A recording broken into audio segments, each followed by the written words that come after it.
Hello बच्चों, आज हम लोग चैप्टर 6 का क्वेश्चन को सोल्व करेंगे।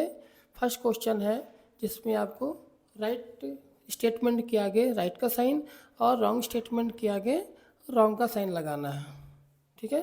फर्स्ट क्वेश्चन है महाजनपद 3 प्रकार के होते हैं। इसका आंसर रॉन्ग होगा क्योंकि महाजनपद 2 प्रकार के होते थे जिसका नाम था गणराज्य एवं राजतंत्र।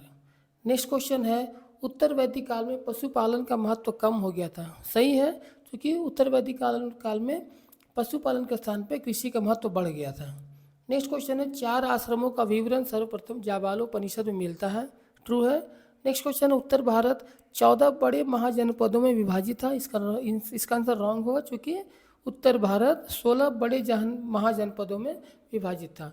नेक्स्ट क्वेश्चन है आपका प्रश्नों का उत्तर संक्षेप में लिखना। फर्स्ट है राजा अश्वमेध यज्ञ क्यों आयोजित करता था। इसका कारण था राजा अपनी साम्राज्य विस्तार के लिए अश्वमेध यज्ञ आयोजित करता था। नेक्स्ट क्वेश्चन है कुरु जनपद में कितने जन शामिल थे, उनके नाम लिखिए। आंसर लिखेंगे कुरु जनपद में 2 जन शामिल थे, उनके नाम थे पुरु एवं भरत। नेक्स्ट है महाजनपद काल में राजा किन लोगों से कर वसूल करता था। तो महाजनपद काल में राजा पशुपालक, शिकारियों, व्यापारियों, कारीगरों से कर वसूल करता था।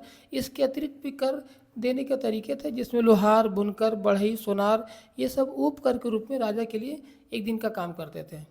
नेक्स्ट क्वेश्चन है गणों की सभाओं में समाज का कौन सा वर्ग भाग नहीं ले सकता था। आंसर लिखेंगे गणों की सभाओं में स्त्रियों, दास एवं कर्मकार को भाग लेने का अधिकार नहीं था। नेक्स्ट है उत्तर वैदिक काल में कृषि का महत्व क्यों बढ़ गया था। आंसर लिखेंगे उत्तर वैदिक काल में कृषि का महत्व इसलिए बढ़ गया था क्योंकि इस दौरान लोहे के औजारों का प्रयोग शुरू हो गया था। हल के फाल लोहे के बनने लगे थे जिसके कारण क्या हुआ, कठोर जमीनों को आसानी से जोतना संभव हो पाया। खेती रोपण विधि से शुरू हुई। इसके अलावा सिंचाई के साधन के रूप में तालाब एवं कुओं के साथ साथ नहरों का भी उपयोग होने लगा। नेक्स्ट क्वेश्चन है आज के गणराज्य से वज्जी कैसे भिन्न था। आंसर लिखेंगे कि आज के गणराज्य से वज्जी गंगा के उत्तर में आज के तिरहुत प्रमंडल में स्थित वज्जी एक प्राचीन गणराज्य था जिसकी राजधानी वैशाली थी।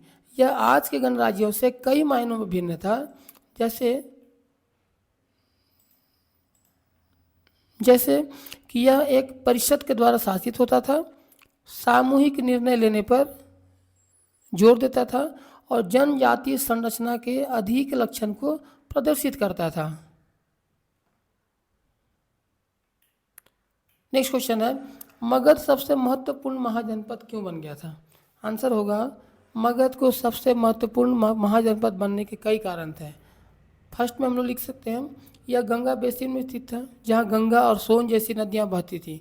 ये नदियाँ यातायात, जल वितरण और जमीन को उपजाऊ बनाने के लिए बहुत ही महत्वपूर्ण थी। यहाँ भूमि कर अधिक होने के कारण राजा को अधिक आय होती थी। नेक्स्ट पॉइंट में लिखेंगे मगध का एक हिस्सा हाथियों की बहुलता वाले जंगलों से भरा था। इन जंगलों में रहने वाले हाथियों को पकड़कर इन्हें प्रशिक्षित करके सेना के काम में लगाया जाता था। इसके अतिरिक्त इन जंगलों से लकड़ियाँ मिलती थी जिसका उपयोग घर, गाड़ियाँ तथा रथ बनाने के लिए किया जाता था। नेक्स्ट पॉइंट हम लोग लिखेंगे इसके अलावा इस क्षेत्र में लौह अयस्क की खदानें हैं जो मजबूत औजार और हथियार बनाने के लिए बहुत ही उपयोगी थी। नेक्स्ट पॉइंट में है कि मगध का अन्य क्षेत्रों के साथ मजबूत व्यापारिक संबंध था जो उसकी आर्थिक समृद्धि में सहायक था। ठीक है। यदि आपको हमारा वीडियो पसंद आए तो चैनल को सब्सक्राइब करें, वीडियो को लाइक करें। Thank you.